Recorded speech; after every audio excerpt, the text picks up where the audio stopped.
Hello, all. My name is Myles Nobles, and today I'd like to share my experience on my interview interviewing an augmentative and alternative communication device specialist, also known as an AAC professional, from the Gateway School in Carteret, New Jersey.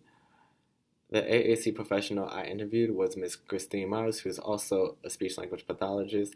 I was fortunate enough to talk with her on the phone, and I actually got to work at the Gateway School back a couple summers ago before entering into graduate school, and I also observed her, and she was just so generous and friendly, and it was just a humbling experience for her to take time out of her busy schedule to discuss with me about her experience using AAC devices.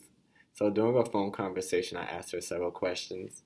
The first question was, what AAC related certifications do you hold, and how did you receive them?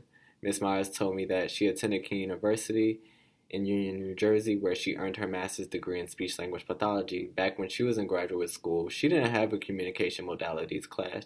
She told me that she had to pretty much research different AAC devices and later, be licensed to specialize in using AAC devices. My second question was, what experience do you have working with AAC in the school setting? Ms. Myers told me that she had a great deal of experience working with AAC devices. She has been a speech language pathologist and AAC professional for 17 years, and she uses AAC devices weekly with her clients.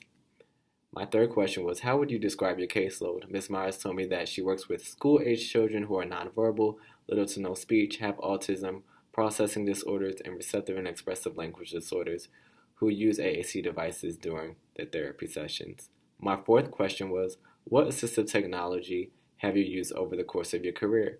Ms. Myers told me that she used Big Mac buttons, ProLoco, Dynavox, TechSpeak, Dynamax, and Dynamite. The fifth question I asked was, tell me about one of the most difficult clients you have ever had using an AAC device. How did you work through it?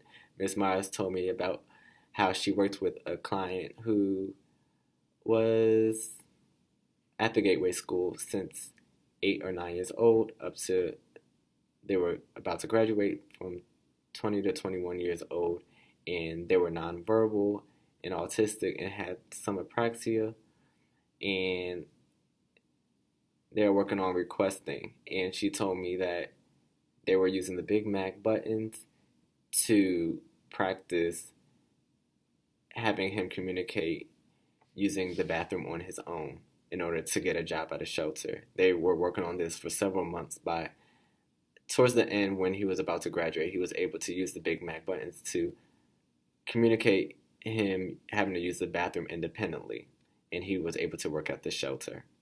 My sixth question was, how do you incorporate the parent and caregiver in learning how to use the AAC devices their child is using during treatment purposes? Ms. Mara told me that she incorporates the parent by inviting them to the child's IEP meetings or conferences to train them. If not able to, meet at the conferences and IEP meetings to talk with them on the telephone to train them that way. My seventh question was, what is the strength and weakness that you see in AAC devices when incorporating them into your session? Ms. Myles told me a strength that she sees in AAC devices is the use of the iPad. The iPad is a device that majority of her clients have, and they download AAC software to use in their natural environments.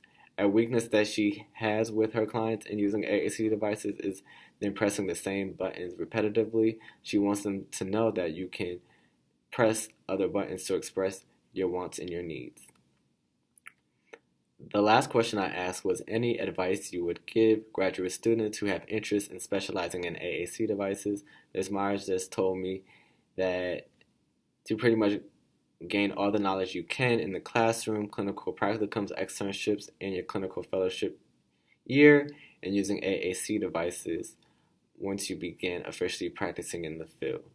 It was a great conversation talking with her, and I just wanted to thank you guys for listening to my experience.